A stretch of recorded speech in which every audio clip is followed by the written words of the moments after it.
We are Geekcentric, and you can be too.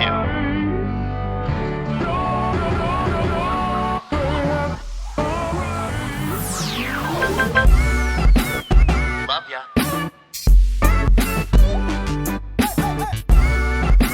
Get home safe, guys. Peace.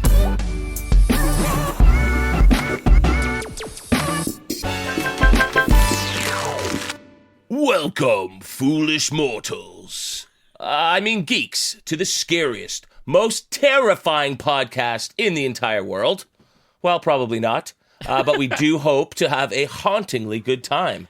My name is Kevin, and in today's episode, we discuss some interesting new Marvel casting news, take a look at a couple of trailers that ought to get kids and kids at heart excited, and then we face off in a spooktacular edition of Total Recast. But first, if you are joining us for the first time, this is a weekly show covering the world of film, television, gaming, toys, and collectibles, and all things geek-centric. Joining me on the show, we have J-Law, the jovial jack-o'-lantern. Jovial. Just always jovial. We always use jovial. It's gotta be, yeah. and to his right, no, his left, my right, we have Nate, the nimble necromancer. Epic. Is So a you're necromancer scary, but you do it very nimbly. Oh, that you? Wait a minute. Sorry. A necromancer is one of the ones that is death? Is that what I am? It's death or like somebody who brings back from the dead. I'm not sure, but it's something involving doom and gloom. We are just a few days away from Halloween on while we're recording this, and you guys know that is a very exciting time for Sarah and I. This is her Christmas, and so we're in full festive spirits. Yeah. You're the king of Halloween, Kevin. That's what I would say. She's the queen, and I'm her, sidekick. Yeah, I would say it's That's more of a more Sarah like it. thing than it is Kevin, because Kevin's a big child. It definitely is. Okay. But anytime I can get Sarah in a good mood for like 3 or 4 solid days, it's a win. So There you go. I'm kidding. She's always in a good mood.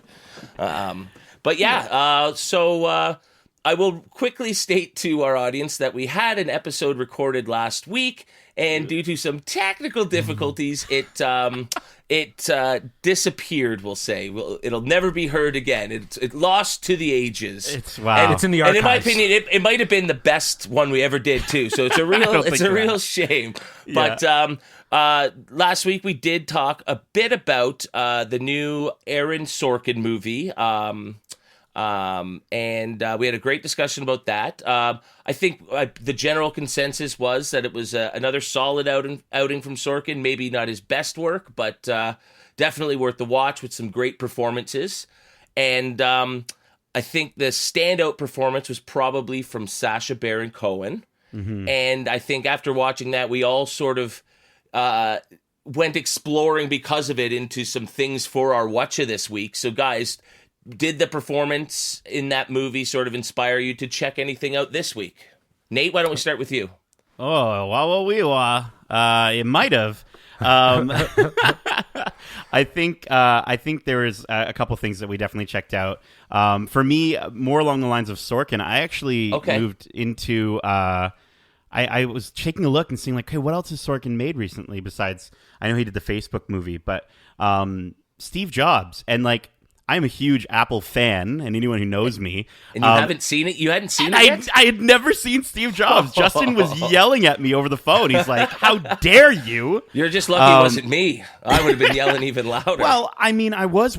Listen, I went to the theater, I think, twice to go see the Ashton Kutcher one, and I don't understand now why I did that after seeing Steve Jobs, because this movie was infinitely much better than the Ashton Kutcher one. Absolutely. But no, I really enjoyed it. Honestly, the pacing, the 3-act structure, and I think, Justin, you had talked about this in our last episode when we were talking about the trial of Chicago, the Chicago 7. I love it. It's really about Jobs and his sort of self-inflicted strained relationship with his daughter, Lisa Brennan Jobs. And like the way it was shot was really cool. Like, did you guys know that it was done in with different cameras? So the first act was actually shot on 16 mil, and it was very rough and basic, and you can tell. And then the second act was shot in 35 millimeter. It was more smooth. And then the third act was shot digitally, and it was so cool because it showed like such a subtle progression of time visually. And I love how subtle that is because it's very much like Apple. Like, in my mind, Apple, very much like Geekcentric, is all about the details. So, it was so appreciated to kind of see how Danny Boyle and the crew sort of created the film. And even though it might have been a little over-dramatized and fabricated, I freaking adored this movie. Like 5 out of 5, probably one of my favorite movies of the year, even though it came out in 2015. Of the year. Yeah. Of the year of it coming out. Like, Yeah. It was my favorite movie of that year. Yeah. If that means anything. Oh, cool. Yeah. Yeah. I go back and forth between Social Network and Jobs as to which one is the better of those two movies, and it's Right. Yeah.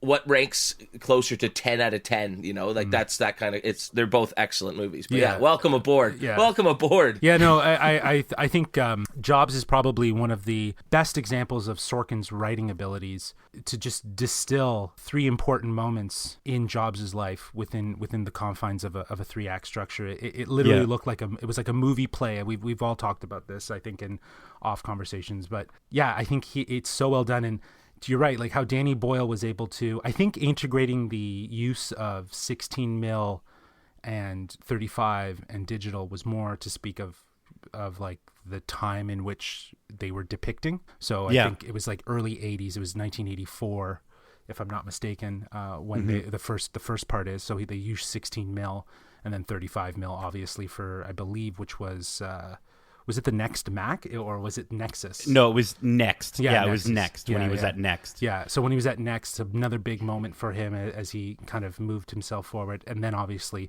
the iPhone experience where it was shot in an actual digital format. I think that's more relative, speak to the time, like you were saying, Nate. And I just think that stuff like that, like to couple that with Sorkin's writing just elevates it. It just elevates it. And then Fassbender's performance of being so obsessive. I think I said it to Nate, like it's his strive for perfection, right? Like everything in those 3 acts are his strive for perfection. And that is what Jobs' legacy is always, obviously the technology, but that underlining strive to reach a perfection of how that experience works is so elementary to him. But I think it goes back to his reality distortion field, right? And how he interacts with these same people in each act. All 3 acts, he interacts with the same people. But it really goes to show how he, to your point, was so focused that he just didn't really see everything that was going on around him. And of course, where it most affects him is with his daughter. I don't want to take too long on it, but I really want to just quickly say my favorite scene in the movie was when Steve asks his daughter Lisa to try out the Macintosh for the first time. And in less than 3 minutes, she makes art.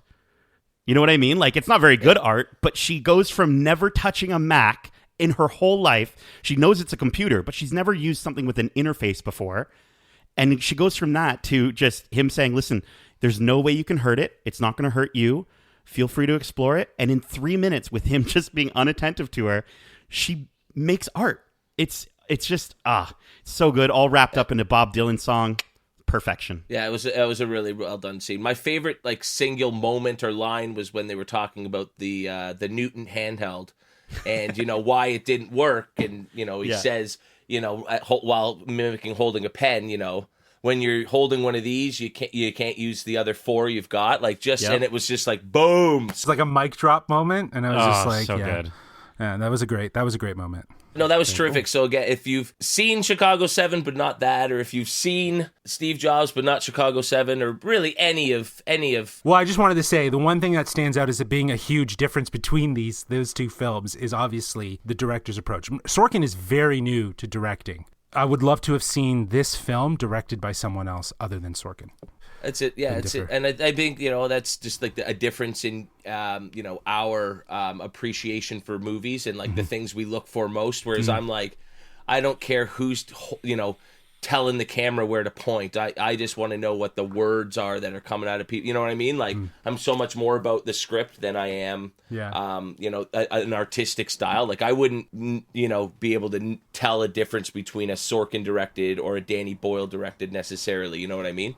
And that's just the way I view films and come at them. So it's just interesting, But I think one thing we can all agree on is how great Sasha was. I sort of led off with that, and I blew my segue, but that's okay. I'm getting back on the train right now. And speaking of Sasha, what a big couple of weeks for him. The long-awaited, highly anticipated 14-year sequel to Borat was just released on Friday, I believe. Yeah, they're on nice. Amazon Prime, and you know what? It was nice, but maybe not very nice. It was good, but maybe not very good. Just coming right out the gate, I thought it was okay. It just felt more scripted, and looking into it, they say a lot. The moments really aren't. They're pretty genuine. The people, are it's all just sort of spontaneous. It just felt like more of just a scripted movie with moments of reality versus Borat. So. Yeah, no, I would say that what I think I'm able to decipher from the scenes is that, like, the scene where she's in this clinic with Borat, and they're asking about getting his the daughter. baby out. Yeah, I think that was a real conversation though that was in that clinic. Like, I think there has to be a way that they've set it up where they've at least asked these people or told them that, like, this is happening, and because that guy seemed genuinely like concerned about what was happening, the conversation he was in, right? And maybe like, and also even the guy with the cell phone thing, right? Like, I don't know how much of that was authentic or real. Like, he goes off and he starts watching a porn on the phone, and like, I think like they need people to sign waivers and things like that, right? So I think what they do is they go to them and they say, "Hey, listen, we're filming a documentary about a journalist who's actually come from Kazakhstan to the United States. We were wondering if we could maybe have you in our documentary. This is how much we'll pay you, this sort of thing." So I could totally see them these situations being real. It's funny. I think this movie is actually pretty divisive. I've heard a lot of people that loved it more than the first one, and I've heard a lot of people that don't love it as much as the first one. I was very much along with you, Kevin, where I did think it was okay, but I actually liked the story elements a lot more, and I liked the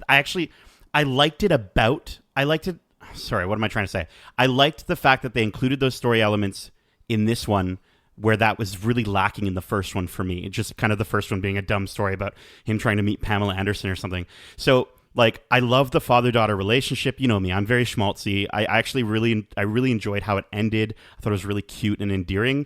But it was cute and endearing, surrounded by the most disgusting, horrific things that are happening in her real life. And it was just...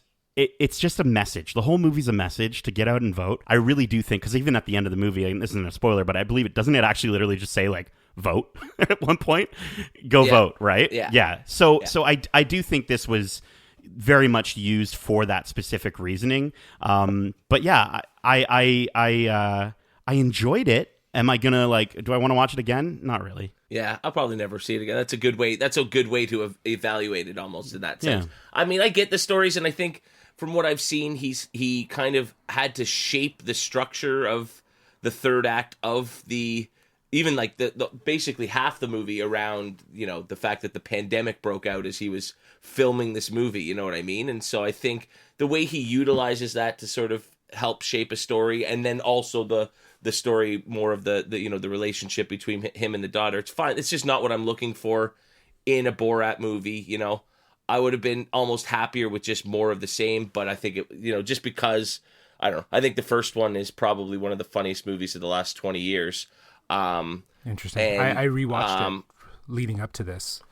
I mean, again, it maybe hasn't aged as well, and I think it's a little bit more timeless than this one. Like, this one in 2 years is not even going to be really relevant. You know what I mean? Sure. I don't think. I thought it was fine, but it was far from expectations based on the first one, and I didn't know what to expect because It's literally impossible for him to do what he did in that first one with everybody in the world knowing who he is, If you want to just focus on the fact that it did have a pretty powerful, very relevant message, it came out at like literally a great time to sort of not just resonate, but maybe send a message to people to get up and be active and take part in society in one of the most important ways you can. And so if that's all that comes out of it, I'd say kudos, on Sasha for being part of 2 extremely relevant projects in the last 2 weeks. But yeah, I think on that note, we will jump into the news. It's all about the details. Alrighty, let's zip right to the news here. Our lone news story for the episode comes from EJ Moreno of flickeringmyth.com. Yes, that worldwide phenomenon of a site known as Flickering Myths. I'm not sure who found this one there, but that's an interesting source. But given the nature of today's episode, I thought this somewhat supernatural casting news seemed fitting. Okay, according to EJ, Oscar Isaac has finally entered the world of superheroes, joining the long list of A-list actors who get to play in the Marvel Cinematic Universe. Deadline broke the story today that Marvel and Disney Plus have signed on the Star Wars sequel trilogy and X-Men Apocalypse, I bet he loves that on his resume, actor to star as Moon Knight in the live-action series. Jeremy Slater, the man behind Netflix's The Umbrella Academy, will develop and lead the writing team on the Disney Plus show. Marvel and Disney Plus are reportedly still looking for a director. And just basically, really quickly, for those who don't know, because I didn't, Moon Knight is a mysterious character from the comics with a long history dating back to 1975. Mark Spector, a.k.a. Moon Knight, is a former boxer, CIA agent, and mercenary who becomes a conduit for the Egyptian moon god Khonshu. In a story similar to that of Batman, he soon becomes a crime fighter who uses his wealth and gadgets to help those in need. As of late, though, he's become a consultor who dresses in all white and goes by the name Mr. Knight. So, guys, were you familiar with the Moon Knight character at all before this? Yeah, Not at all. I've seen him show up in a Spider-Man comic when I was a kid. I didn't know too much about him at the time, and I think there was a crossover in a Daredevil comic, maybe Punisher. Okay, cool. My I've definitely cousins had a lot heard the of name, but I don't. But Darcy based could on those, educate us. yeah, he probably knows a little bit more about Moon Knight than we would. But based on those 2 very different descriptions, one is the sort of Egyptian moon god Batman, or a consultant who dresses in white and goes by Mr. Knight. Which direction do you hope Disney Plus takes the character? I think the first one, I think would be interesting is, there's already a very relevant presence of CIA and agency sort of mentality within the MCU. So he could have come from S.H.I.E.L.D., right? Right. Being a boxer, he could have had some sort of association also with Matt Murdock's father, or at least, some association there. Okay. So, there's already quite a bit of a layer to his character, and his supernatural would just present itself as being something outside of the traditional of what we know of the MCU. Thor very much so being the most mystical and of the heroes in terms of his history and background. Moon Knight kind of has a little bit of that as well, because it's very spiritual by the sounds of it, and it's an embodiment of the power. Right. Rather than being a god like Thor, he's sort of he's like he's almost like the Shazam version of this. So exactly. Yeah. What kind of tone would you look for in a show like this? It would have to be gritty, pretty. It has to definitely take itself seriously. In that it can have some comedic tones and nuances to it, but I think leaning more even towards season 1 of Daredevil, right? That has a little bit more grit and a little more grunge to it. Knuckle. Right? I'm just hoping we get more of a Poe feel to a character rather than an Apocalypse feel to a character. Right. Right. And you know what? Wasn't Apocalypse Egyptian as well? Yes, he was. Yes. He wasn't. Yeah, okay, so he wasn't even the worst part of that movie.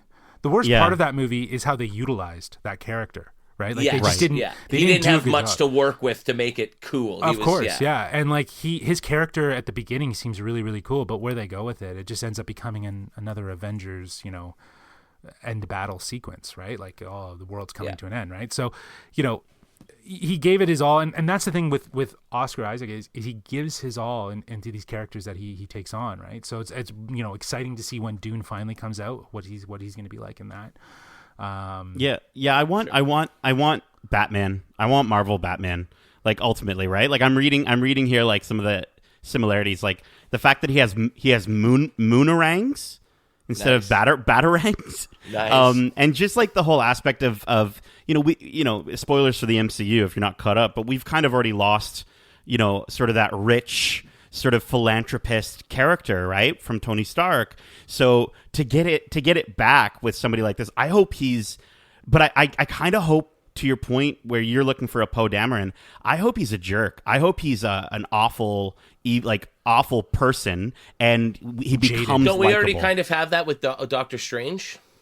He's kind of come from the other side. Like after watching that movie, I one thing I didn't mention in Watch Ya was that I had actually now finished the 22 movies in chronological order. So right there you go.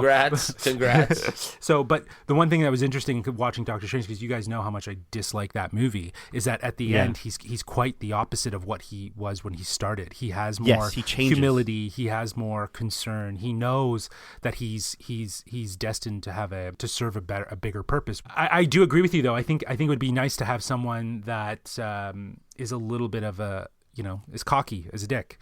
Maybe he's a little more resistant to being involved with anything to do with the Avengers. I just feel like it would be cool for a character like Moon Knight if he's kind of like a bullet, if he's kind of just like a blur almost to the audience, in the sense that like so many people don't really know what Moon Knight is. I think it's cool.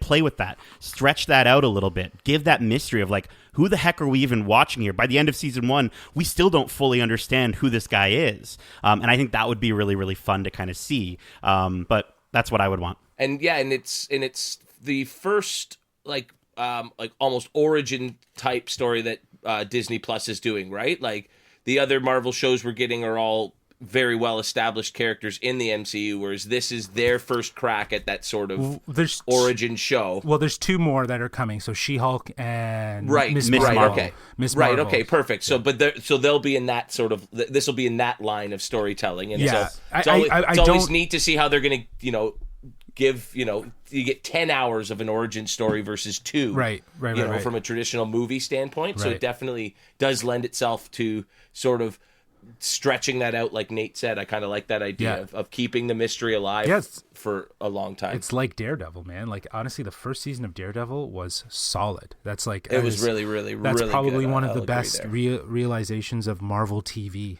right? So, and I think there's this constant sort of because they've already done it, they've layered in this connective tissue. The MCU that has layered this in, that there's this assumption that there's going to be all of these characters in some sort of end movie sort of thing, and I'm wondering, like, does it make sense now if you do it again?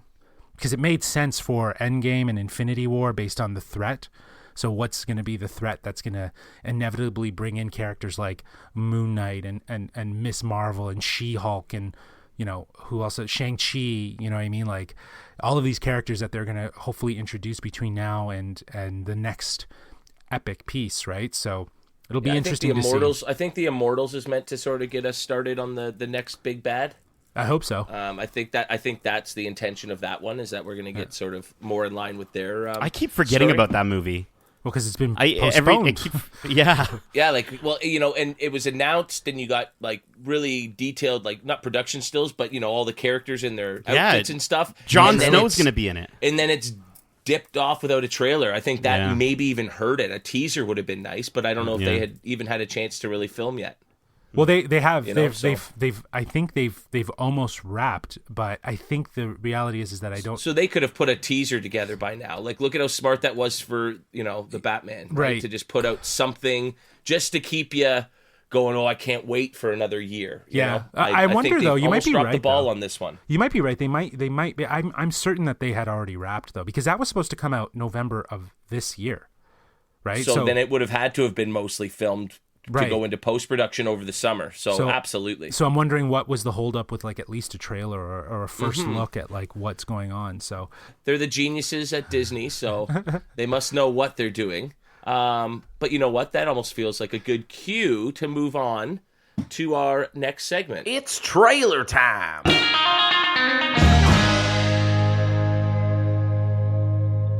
Alrighty, first up on trailer time, we recently got the trailer for the first Disney animation film to be produced without John Lasseter since 2005's Chicken Little. Slated for a March 12th release, it's Raya and the Last Dragon. I mean, we'll have to see about that March 12th release and if that's going to be theaters or Disney Plus. No, honestly, I mean, true, it's so soon that who knows? It might be a Disney Plus release. You know, I wonder if they thought the Mulan experiment went well enough. But anyways, why don't we jump into talking about the trailer itself? I got to say, the first thing that stood out for me was the music. I thought it was really, really cool music. Yes. For that Indiana Jones-esque scene to sort of open things up. Well, that's what I got from it right off the bat. Is it feels very like not typical, sorry, but not to make it sound bad, but like that very traditional adventure story. Sure. And obviously with a female character this time around. And also But yeah, she's definitely got a quest in front of her, and you know, she's gonna have her lovable animal sidekick, and it didn't look. It looks very new, right? But it's that traditional Disney sort of story. It looks like Moana in ancient China, right? Yes. But I will say, like, and just from the little that I've seen from this trailer, but what I know that Disney Studios has kind of done. Bringing up Moana specifically for talking about Polynesian culture, I think I'm going to make a prediction and say that Raya and the Last Dragon is going to do a much better job at culturally representing China and ancient China than Mulan 100%. 100%. Right, and I'm really excited to see that. I'm excited to hear Kelly Marie Tran as Raya, as our main character, and I think it's awesome that they're so far, at least from what I've seen of the casting, you got Kelly Marie Tran and then Awkwafina.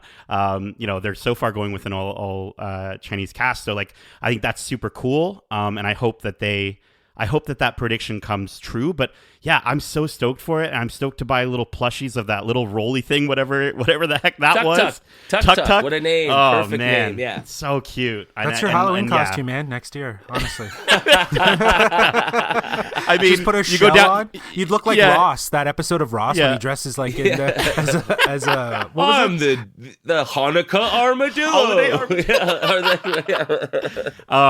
But yeah, I am so stoked for this movie, and while I was watching the trailer, I'd forgotten it was Disney Animation. I thought it was Pixar, and now we're getting to the point where these movies are getting so good from Disney Animation that they might as well be. You know what I mean? Yeah, I think though they are trying to carve not a hard line, but at least a line between what is a Pixar film and what is a Disney film, right? Like the Disney films have the princess-esque and strong sort of like adventure quality, which you guess can connect back to elements that are Pixar, but there's always like a very heartfelt sort of connectivity. There's this desire to really kind of hit more human emotion in some of the Pixar films, whereas I think there's a sense of like character growth and because like I don't know, could you really compare Moana to Toy Story or Frozen to or Up? Right? I hear you. Yeah, right. Yeah. Like you know what I mean. Like the range is a little bit different. So,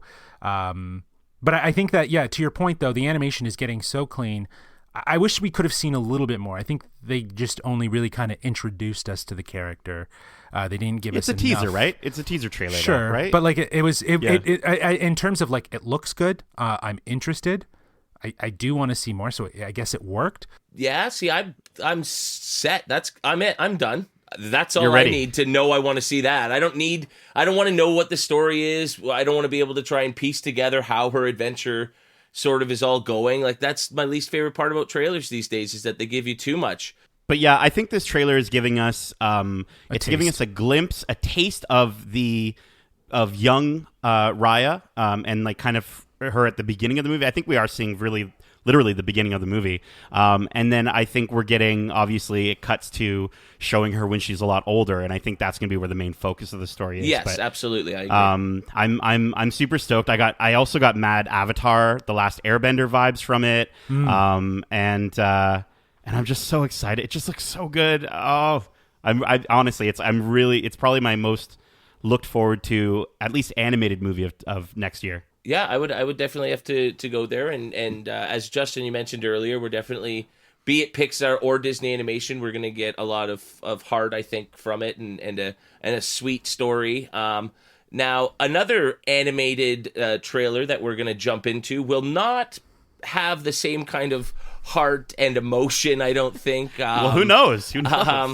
This is a revival or a reboot of a show I absolutely loved as a kid.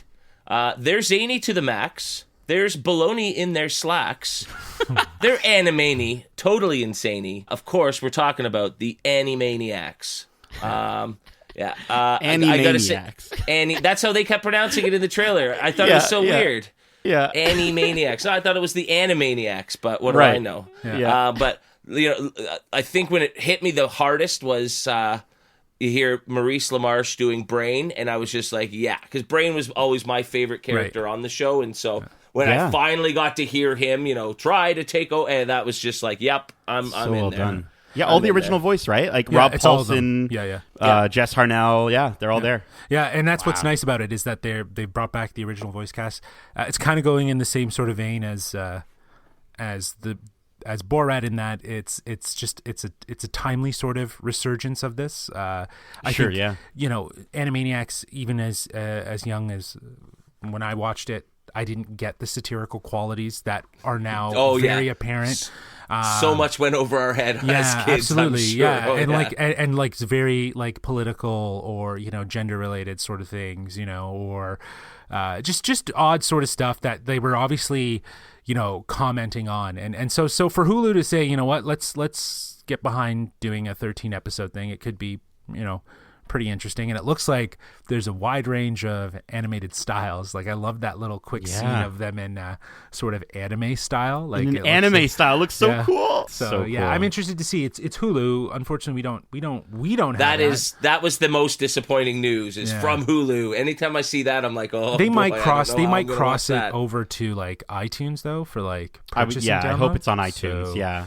So who knows? But I guess we'll just wait to see if we can get it in Canada. But yeah, like that little shot of that big Trump thing, whatever it was, like Donald Trump is in the show. Yeah. And that's the thing, like, they're like, to your point, like we were talking about Borat, like, is this just another version, like another sort of thing to sort of bring up these political situations that are going on in the world, and are they going to talk about it again? Like, timely. Steven Spielberg is behind this, right? So he was behind how all much of it.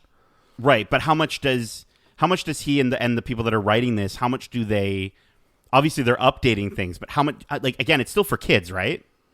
I would imagine so, but I think it's also to be tailored so that if I had a kid, right, I could watch it with my kid, and you would both get different jokes out of it. Exactly, right? It's They're like still going to watching smack a each Pixar other movie. with mallets, and loud noises and bright colors and stuff. But then the commentary they're making within their gags is more for the adults to sort of get. Should be fun. Hopefully, like you said, we can find it, and I think we touched on it at the beginning of our overview of the trailer itself here. But bringing back all of the original cast is definitely an exciting element of it. But for our topic of the show, we will not be bringing back the original cast of the movie that we are going to totally recast.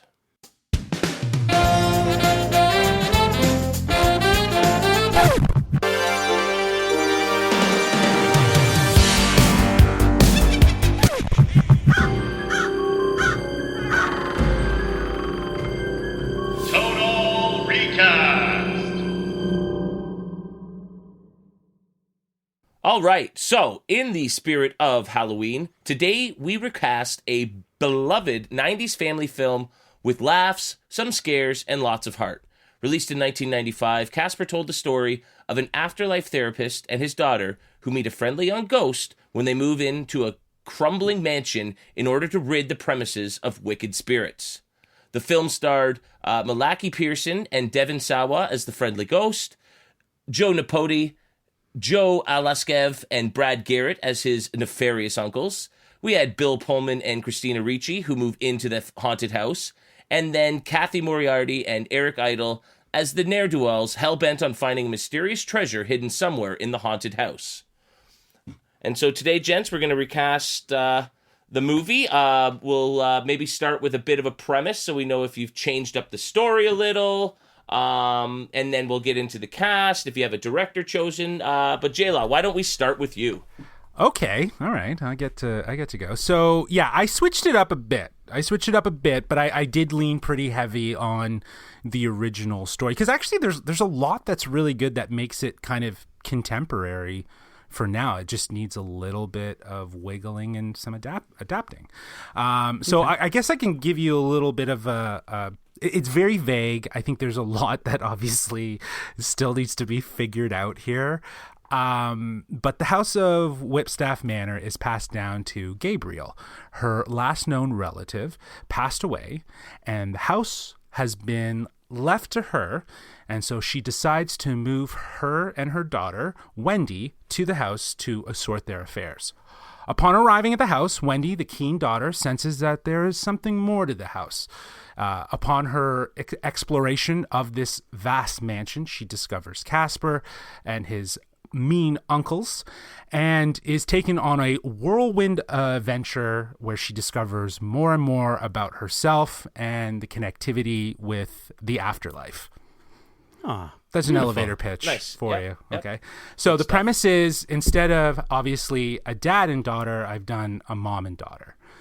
Cool. So maybe I'll start with the mom. I actually chose Rashida Jones as the mom. Yeah.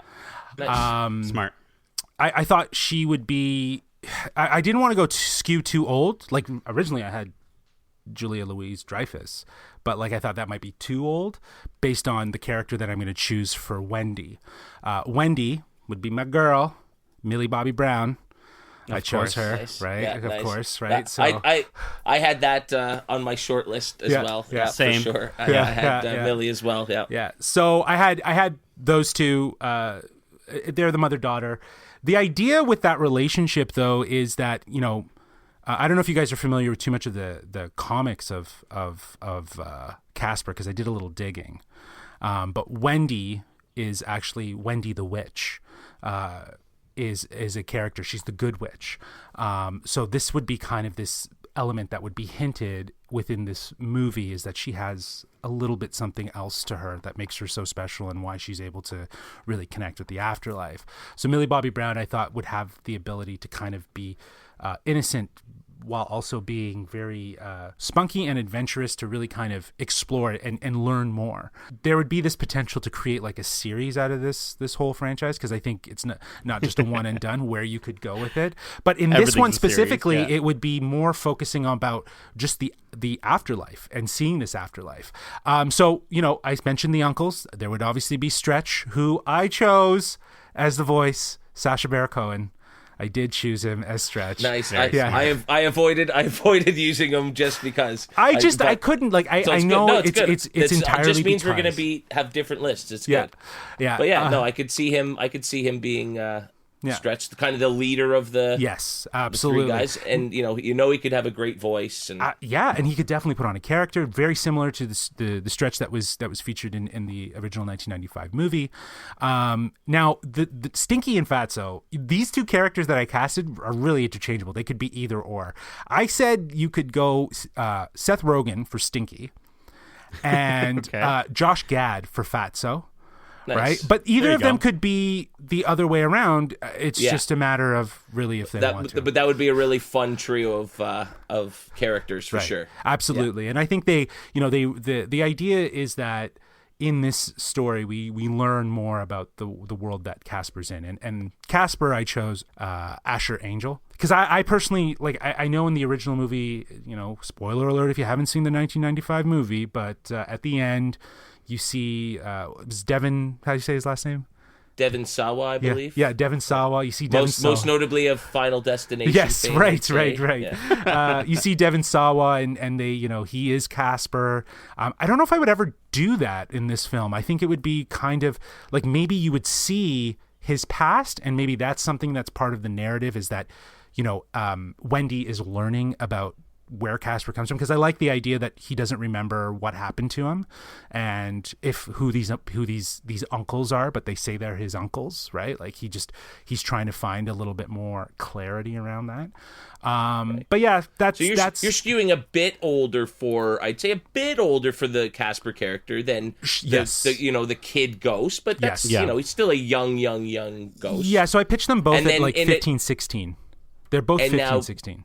Yeah, and now because I've made a point of it in my sort of plotting, because there's a bit of an age difference between the two and mine, your I guess two young leads, Casper and Wendy, are very similar age. Now, is that intentional to hint at a potential romance or something like that? Yeah, I think that it just makes it a little bit like the other thing too is the other option I had, because I was chatting with my wife about it, and the other person that she mentioned that would have been good and I really liked it was the character from the actor from Young Sheldon. Okay. Yeah. Okay. Sure. He'd be very cute in that role, sure. But he's 12, right? And I kind of I'm more concerned about the complementary character to Casper being a little bit more in the teen rather than the kid. Because I think Christina Ricci, she was actually older than obviously her character that she was portraying, but like you can only do so much with the campy writing of that movie. But yeah, for sure. Yes, exactly. That's what I mean, right? That's what I mean, right? So okay, but so we've got the ghosts, we've got the family that moves in. Do we have any other characters? There is one character, so I did hint at the fact that there would be a series, right? And this was someone that I was thinking, because like there's obviously a protagonist or an antagonist in the Casper movie, so I was thinking, okay, well, there should be some sort of antagonist. And then I was thinking, you know what, maybe it's not in this one, and if you kind of lead in this idea that Wendy's a witch, and she has these witch capabilities, maybe in the second one you introduce Desmond Spellman, who is from an actual Casper straight-to-TV movie where he was a warlock villain who hated Wendy because she was such a good witch, right? And just wanted to, just get rid of her, right? And I don't know why, but I saw something with Dev Patel in it recently. I think it's a trailer for a movie. It's a period piece. David Copperfield? Oh, I'm not sure, actually. Okay. Very interesting. But Dev Patel, I don't know. I saw it, and I was like, you know what? I could see him being like, it would be interesting to see him be like a villainy sort of warlock wizard. But, I think everything, though, with the caveat of like everything I've just described, the director is key. And I chose David Laurie, who has done Pete's Dragon. He did. He did Green Knight, which. Which hasn't come out yet. We actually talked about him on a recent episode. I think a few weeks back when we were talking about some things. But yeah. I think those are two very different movies tonally. Certainly. Yeah. No, for sure. But I think though with Pete's Dragon in mind, what he did with that story and how he made it feel very real and compelling, and even though it's for the subject matter, for sure, right? Like for the subject matter, that is what you would need for Casper to really be something that could like, stretch into maybe another film or something that could just kind of be a little bit more, because the failed attempt, like they did so well with this movie, with the 1995 movie, but the failed attempt of not being able to produce a sequel, and that they couldn't get the actors, no one really wanted to do it. It was like, whatever. They must have had an awful experience filming it, and they just didn't like it, right? So they were just like, no, we don't want to do it. So obviously it fell, and it just got absorbed into those straight to video studio movies, right? So it didn't really have the thing, because I like watching that movie. I was like, man, this movie is good. It's entertaining, right? Like it's campy. It's definitely campy, but it's like it's fun, right? Like it had the nostalgia piece that I always like. It felt like a movie made in the mid 90s. Oh, 100%. It's just pure mid 90s family friendly. And it's produced by Steven Spielberg. Right? It's produced by Steven Spielberg. Amblin produced it, so it's like it has that sort of seal of approval. So so coming back to like the director choice, I think he would bring some heart and value to it, and I think he could also figure out the visual way that you could make Casper look like Casper, but not look like campy, right? Like typical cartoon. So that is my total recast for Casper. I like it. Nice. You stayed true to the original, but gave it your own spin. That's I know, for once, that. right? I followed the rules, right? Like no pals. No pals, yeah. I was expecting, a Norwegian Casper, and I had my IMDb ready to search like all the no-name actors you were going to name, but no, that was great. Well, that's certainly going to be tough to follow up, but maybe I'll jump in next and do my best, and we'll save right. Nate. Nate's confident he's got the best, so maybe we'll save him for last. I think mine's well, okay. Listen. It might not be the best, but it's definitely the most different. I think. Okay. Well, then we'll definitely save that, because I'm going to stick a lot to the main story. Similar idea of these dastardly people who inherit a house, want to just tear it down until they discover that there's a secret. But they can't look into it because the house is haunted, and they need to call somebody to, rid the house of the ghosts. In comes your, doctor character, the afterlife therapist, and his reluctant daughter has to move to a new town. She's not happy about it. They both lost somebody very important to them. His wife, her mother, years ago, and it's been his lifelong quest to figure out how to bring her back. I'm sticking very much to this story in that sense. I think the main difference would be that the relationship between the young girl, Kat, and the younger ghost, Casper, would not be a romantic one in nature. It would almost be more, they're helping each other as almost like a brother-sister sort of thing. It's very much established that it's not a romantic thing. It's a bonding thing through friendship and family, I think. Yeah, I like that. Just to sort of avoid that, and that way I was a little bit more open who I could cast as well and not have to worry about ages and everything. But yeah, and I always just thought that was kind of the cheesiest part, was the dance at the end, and maybe Casper, as the younger brother, helps her actually get the boy that she falls in love with and likes, rather than he dumps her and then they end up sort of as this weird, but and I don't know if I do go quite to the point where we're bringing ghosts back from, the dead. Maybe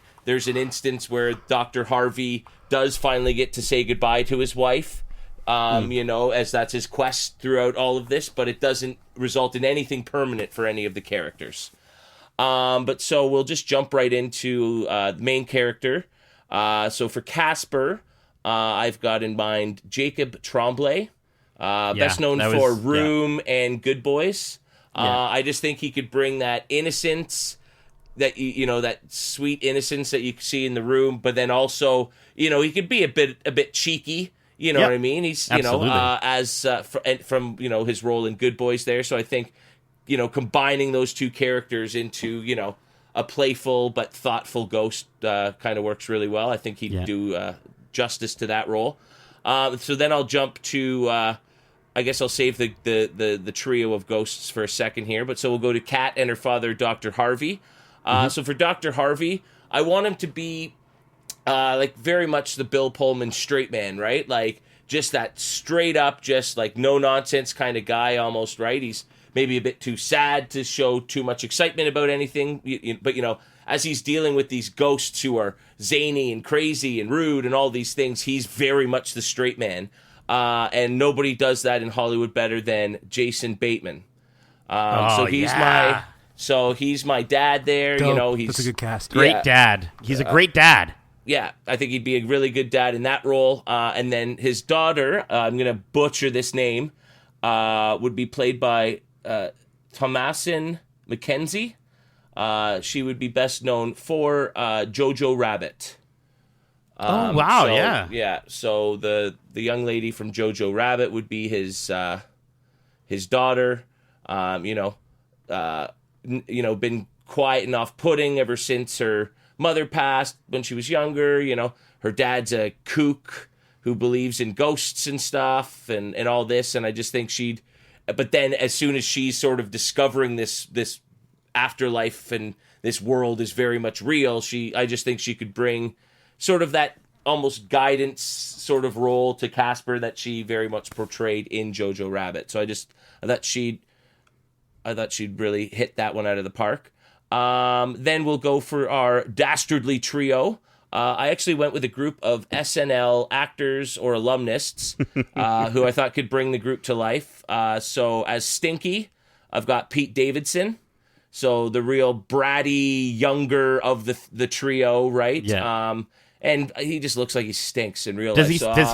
Does he smell of weed the entire time? Maybe, right? Are you gonna make you got to make a weed joke? Do you go PG-13 and that's why he's stinky, right? Yeah. It's less garlic and fish heads and more bong hits and joint tokes. I don't know. Maybe that's kind of a funny idea. He smells like Pabst Blue Ribbon or something. And then for Fatso, Bill Hader. He's got the ability to get that really deep sort of voice. He's got he had a few characters in particular, he's got this old ancient newscaster that he plays and he can go really low with his voice there. And I just love the things he can do with his voice. So I thought he'd be fun for that role, really channeling the Brad Garrett sort of, baritone sort of aspect. And then for Stretch, I went with Fred Armisen. I think he could do that sort of higher-pitched, whiny voice, and I think he could play a real jerk. Apparently, he is in real life, so maybe he'd really love to channel that, Who knows? But I just thought it'd be fun to sort of bring in a group of actors who would have a relationship in some way based on their resumes. Love that. So, yeah, I think they'd be a fun trio. And then for my villains, so I'm going to go with a pair of British actors. Very much channeling the original two, sort of, you've got the one domineering older lady and then her bumbling sidekick. And so I picked Olivia Colman, who won the Oscar for playing Queen Anne in The Favourite. She can play, like in that movie, she's really great. She's got great, wit and she's got great wit and snap. Like, she can be mean and she can be funny and she can be sort of, I think she'd really bully around her bumbling sidekick, who I cast as John Oliver, as her sort of buffoon, her buffoon sidekick. I think he'd be a lot of fun to watch, just get sort of just abused by this woman who's making him do all of these crappy tasks trying to solve the puzzle. So that's basically what I had for a cast. And then for my director, I wanted to go with somebody who had done, a family style movie recently, and then also worked with the blending of CGI and live action. That's obviously very important for a movie like this. You kind of considered that as well with your directing choice as well, Jess. I went with Jeff Fowler, who recently did Sonic. So a fresh movie that got favorable reviews for a video game movie. I mean, you're trying. It didn't absolutely tank in terms of fan appreciation, and so maybe with a bit of a better script. I mean, you can only do so much with what you have to work with, and maybe if they design the characters right the first time, you can focus more on getting a good movie out versus making a stupid looking Sonic. But anyways, So that is my total recast for 1995's Casper. I like it. I like you, I like that you stayed true, because that was the thing. I was thinking, how can I modernize it a little bit, right? Like maybe switch up a couple things, but keep the core sort of elements of the narrative. But I like that you stayed true, and I like that you incorporated the brother sister thing. I think that was smart. That now makes me think I could have chosen that kid from young Sheldon to be Casper. Yes, right? absolutely. Yeah, right. He was also because that was the hardest thing about casting those kids. Is you have to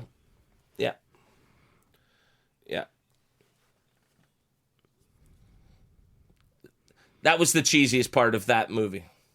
It wasn't my favorite part, that's for sure. All right, but so we're gonna go. I think, unlike me, who stayed true to the original, we're gonna veer off a little with an original story. I'm not even gonna speak because it's just gonna be a presentation. I bet it's just gonna be like he has thoughts. So in a land where,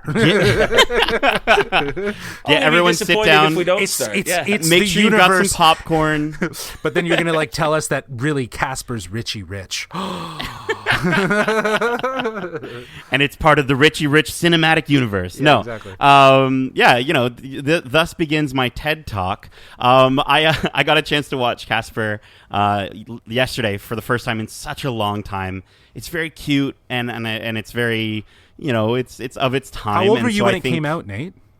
I would have been 5 years old when it came out. Yeah, so I probably watched it around then, and then haven't watched it since. So, I actually thought like that Bill Pullman was really great in it, and I also really enjoyed Christina Ricci a lot in it as well.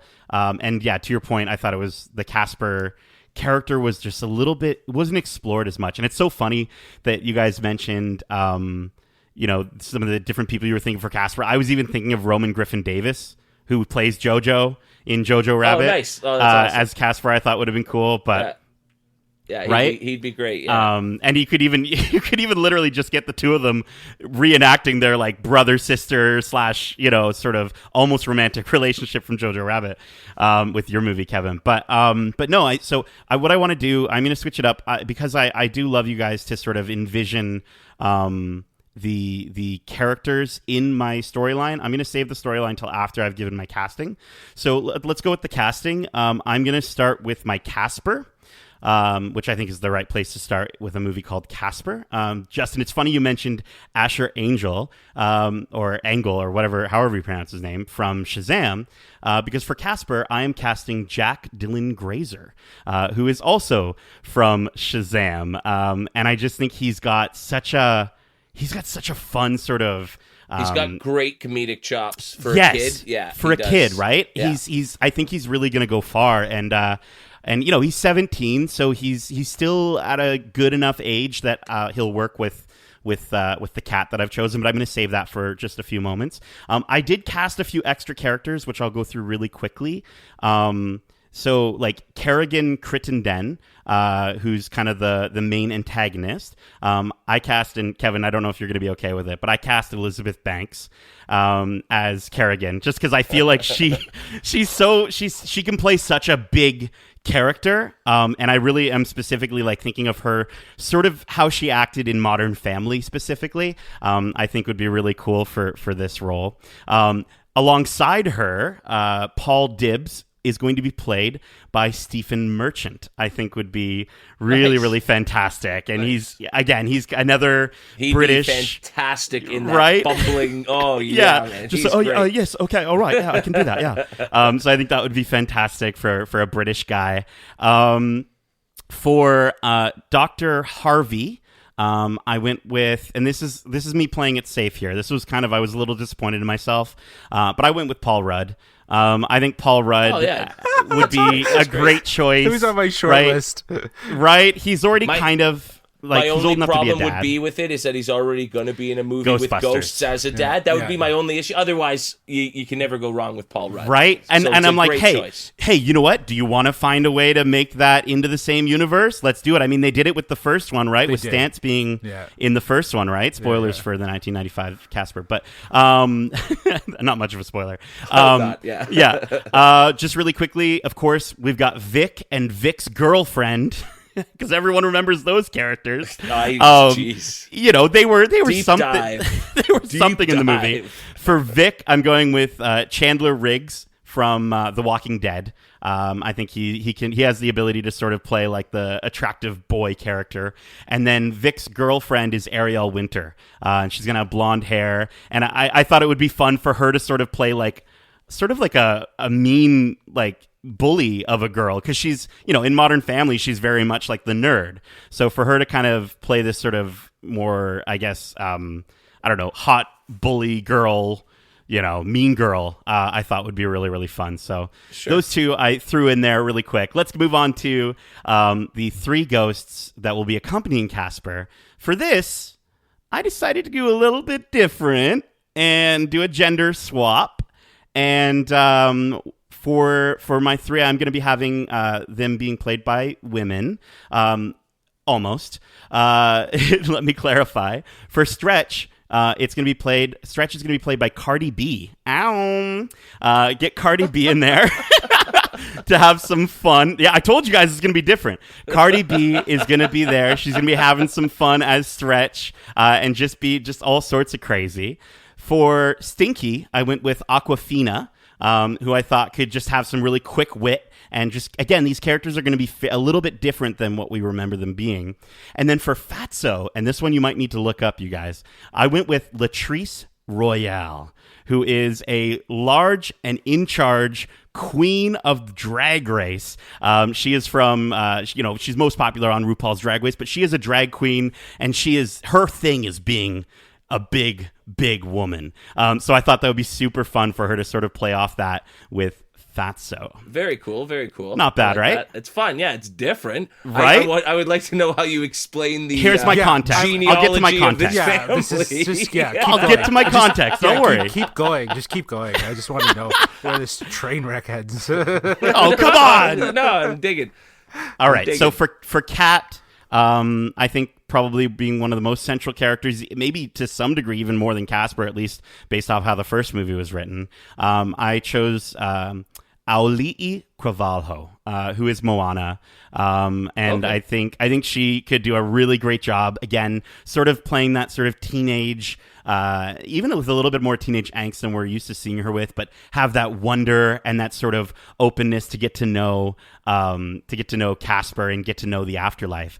So. Let me get into it. Oh, and by the way, Ben Stein is going to be the insurance agent again. He's going to be the through point from the original movie. So he's my callback. I think if you can get him to come down from his spaceship. I think so. Yeah, he's a nut though. Oh, is he? He's a nut these days. But yeah, so if you can get him to come down from his spaceship on top of a pyramid somewhere, yeah, we'll figure it out. But so. All right, with that cast in your mind, let it percolate. Here we go. This movie takes place in the 2000s, and I thought, we're in 2020 by now. The 2000s is a thing we can look back at. I really do think so.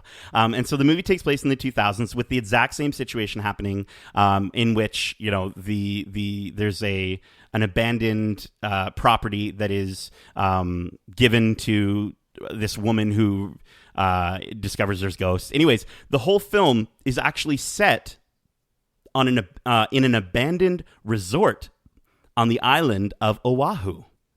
So imagine the whole film taking place. It's a much larger scale. There's a ton more ghosts, and all these ghosts were guests at the resort who died from a fatal natural disaster. And there's a mix of guests like we know are Cardi B, Latrice Royale, Aquafina, who were there, and they were like really rich, glamorous, and but they were guests of this resort, right? Like they had so much money, and they're constantly at the buffet, or they're calling for towel boys and things like that. I just thought that would be kind of fun to sort of incorporate that. No, it's a really cool spin on it, right? Okay, yeah. So Dr. James Harvey and his daughter, who, by the way, his daughter is adopted, are brought to this rundown resort after being asked to cleanse it of the spirits living among the island. By Paul Dibbs and his boss, Kerrigan Crittenden. Throughout the film, Kat learns about her heritage while discovering her culture, her Polynesian culture and her roots, and how much the island was affected by the opening of the resort and the closing of the resort. So kind of a history of both how it affected the indigenous people of the island, but also how it affected the people that were there maybe a lot more recently, and the people from amongst the village. So this is kind of, again, playing into the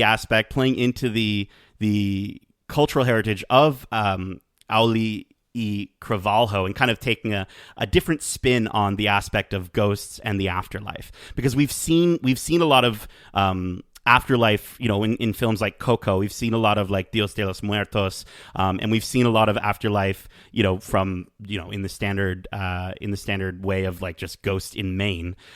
So I think this would be a really fun way to kind of change things up. So that is my plot pitch for the film, and And then for my director, get this, and this might be where I really lose you guys. This is going to be a directorial debut, you guys. You guys, he's in every action movie you've ever seen. He can do no wrong. Everyone loves him.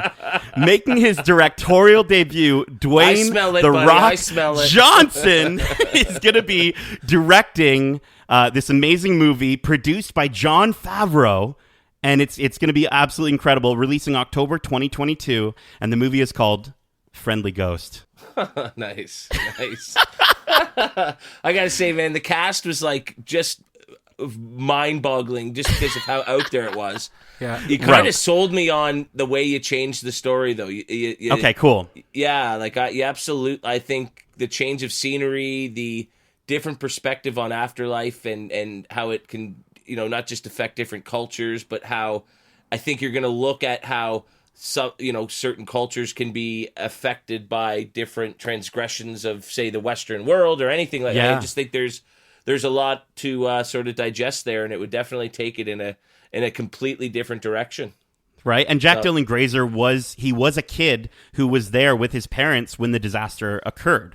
Right, he's just sort of trapped there, and they all can't really move on, just based off of, again, like, until they've fully understood, like, really what was important about the island in the first place. And I think that's kind of the through line for Kat to kind of go in and really discover that with her mom, by the way, Amelia, played by Grace Park, who I'm going to introduce a lot earlier in the movie, as a ghost. I think would be really, really fun, and yeah, really neat stuff. Justin, what did you think? Are you going to watch it? It was interesting. Is it like a pals? Like, did I go the pals route here, you guys? Now I know how you guys felt. Like, I don't know. I thought I know. This no, one this is very resonated with different. me. This is very different This one situation. resonated with me. Yeah, I think there's elements that I really like. Like, I like that you changed the gender of the three. I think that's really, really good. Even if it was just a little bit more mixed, and then you could also throw in, if you wanted to, racial differences between them, right? Rather than just like accents that kind of insinuate that. So so I like that you switch that up. Again, I'm all for it being different. So I think that, at least trying to find a new way to tell a story about afterlife that's not necessarily so carbon copy from what Casper did originally. But yeah, like, I think that's it's good direction. It's good. Yeah, no, I could really feel that, like, taking them from just being like these amorphous white poofs that are just the good one, the one that smells, the one that has, the one that's really stretchy, and you, like, all these ghosts would have different, just very personal characteristics that you could in very fun ways visually demonstrate and stuff. Like, just, you had me when the three ghosts are sitting on deck chairs by the pool, still waiting for service, and there probably is some bumbling ghost bellhop who just caters to their every whim, like, exactly. Just, I think you could get a lot of fun gags and stuff out of that. And, my original thought for the three of them was also to go an SNL route, right? Like, with but we got that in Ghostbusters already, literally. Right. Yeah. Like, I was gonna do but I was thinking like Maya Randolph and like Kate McKinnon and things like that, right? But like, no, I think I was nervous about it, but I'm gonna double down. I think Cardi B, Latrice Royale, and Awkwafina would be a phenomenal new take on those characters. I think those are the best. That's the best part of that whole of the whole thing. In all honesty, right? Like, cool. All the other stuff, I think, is, there's really good stuff. I think it just needs to be like really flushed out, right? So I don't know. I'd sit down and write that one with you. That one sounds fun. Cool. No, that was cool, and I think we all had different enough casts and different enough views that was a lot of fun. Excellent. But so I guess there you have it, folks. What did you think of our total recast of Casper? Did you have a favorite new lineup? And who would you cast if you had the chance? As always, we would love to hear from you. And if you have any suggestions for future episodes of Total Recast, including perhaps for our Christmas episode that we'll do later this year, please let us know. Guys, where can they reach us? They can reach us at wearegeekcentric@gmail.com. That's wearegeekcentric@gmail.com. Yeah. Perfect. Well, thank you so much, gentlemen. That was a lot of fun. I had a blast. Please be sure to join us in the upcoming weeks as we do our weekly reviews of Season 2 of Disney Plus's The Mandalorian. Ooh. Because this is the way, folks. This is the way. This is the way. Literally is. This is the way. But it's been a long time since I've heard that joke that got beaten to death back in March. So I thought I'd throw it out there. Oh no, it's coming back, man. Great. All the memes right now are crazy. Yeah, it's online. just starting to flood back. Yeah. It was almost nice to get a few months off, but here they come. All right, folks. Well, if you enjoyed the episode and haven't yet, be sure to subscribe to us wherever you like to listen to podcasts, and be sure to throw some stars our way, or we will haunt your bloody nightmares. We are Geekcentric, and you can be too, which means you can check us out on YouTube at youtube.com/Geekcentric. I do have a special Halloween-inspired episode of Kev at Home coming up shortly after All Hallows Eve. You can also follow us on Twitter at GeekcentricYT and follow us on Instagram at WeAreGeekcentric. Don't forget, you can also check out Nate's live gaming stream at twitch.tv/NatePlaysGames. What games will you be playing in the upcoming days and weeks there, bud? Yeah, well, I mean, I tried to play some scary games and I got too scared, so I stopped playing scary games.